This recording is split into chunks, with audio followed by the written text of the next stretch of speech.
টানা 3 ম্যাচ জিতে কোয়ালিফায়ারে মোটামুটি এক পা দিয়ে রেখেছে দুর্বার রাজশাহী এবং শেষ যে ম্যাচটা তারা সিলেট স্ট্রাইকার্সের বিপক্ষে জিতেছে সেই ম্যাচে জয়ের অন্যতম নায়ক আসলে মেহরাব হোসেন অহিন। অহিন আসলে বল হাতে 4টা উইকেট নিয়েছেন, পুরো টুর্নামেন্ট জুড়ে বল হাতে ভালো বোলিং করে যাচ্ছিলেন।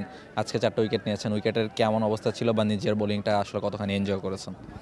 যদি দেখেন উইকেট ভালোই ছিল, অতটাও খারাপ ছিল না। ফার্স্ট ইনিংসে আপনার 190 রান চেজ হয়েছে, সো উইকেট ভালোই ছিল। বাট আমরা যেটা ট্রাই করছি সেটা হলো আমরা ডট বল করার চেষ্টা করছি, কারণ টি-20তে আপনি দেখবেন যে যত বেশি ডট বল হবে, ডট বলের সংখ্যা বেশি হবে, তত ম্যাচ জেতার পসিবিলিটি বেশি থাকে। তো আমরা সব বলাররা এটাই চেষ্টা করছি যে ডট বল যেন আমরা বেশি বেশি করতে পারি। তো এই প্ল্যানে আমরা সাকসেস হই। এছাড়া যদি আপনি দলের অবস্থা বলেন বা নিজের বোলিংটা নিয়ে যদি একটু বলেন, পুরো টুর্নামেন্টে ভালো বোলিং করেছেন, তবে আসলে ব্যাট হাতে আমরা জানি যে আপনি বেশ ভালো অলরাউন্ডার, ব্যাটিংটাও ভালো পারেন। নিজের ব্যাটিংটা নিয়ে আসলে একটু কনসেন্ট্রেশন করার জায়গা দেখছেন কি?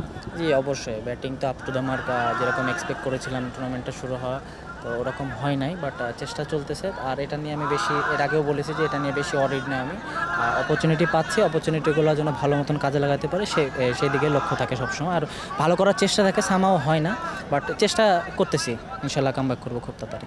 এক্স্যাক্টলি। এবং কোয়ালিফায়ার খেলার ব্যাপারে এই মুহূর্তে আসলে আপনাদের দল কতটা আত্মবিশ্বাসী?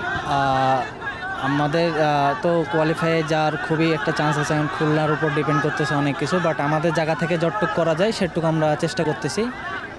Thank you. এক্স্যাক্টলি। এবং টিমের এই মুহূর্তে অবস্থা কি সেটেল কিনা? বাইরের বেশ অনেক আলোচনা সমালোচনা ছিল, তো এই মুহূর্তে টিমের কি কন্ডিশন? সত্যি কথা বলতে যে আমরা ক্রিকেট প্লেয়ার, এগুলোর সাথে ইউজ টু থাকতে হবে, বাট আমরা মাঠে মানে যখন আমরা মাঠে ঢুকি তখন মনে হয় না যে এগুলো নিয়ে আমরা কথা বলি বা এগুলো মাথার মধ্যে থাকে। সো বাইরের জিনিস বাইরে ফেলে দেওয়াই ভালো, মাঠের জিনিস মাঠে করাই ভালো। Thank you so much. Thank you Ahin. Best of luck. Best of luck. দুর্দান্ত বোলিং করেছেন অহিন এবং সেই জায়গাটা থেকে দলকেও তিনি ম্যাচ জেতাতে পেরেছেন। এবং কোয়ালিফায়ারে যে তিনি যেটা বলছিলেন যে কোয়ালিফায়ারের বেশ শক্ত একটা অবস্থানও তারা টেবিলে অলরেডি করে নিয়েছেন এবং সেই জায়গা থেকে কোয়ালিফায়ার খেলার সম্ভাবনাটাও বেশ ভালোভাবেই জাগিয়ে রেখেছে দুর্বার রাজশাহী।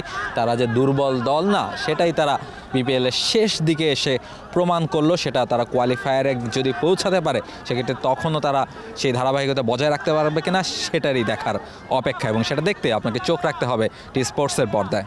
বাংলাদেশ প্রিমিয়ার লিগ 2025, 7টি দলের জমজমাট লড়াইয়ের মাধ্যমে পুরো দেশ দেখতে চোখ রাখুন টি স্পোর্টস নেটওয়ার্কে।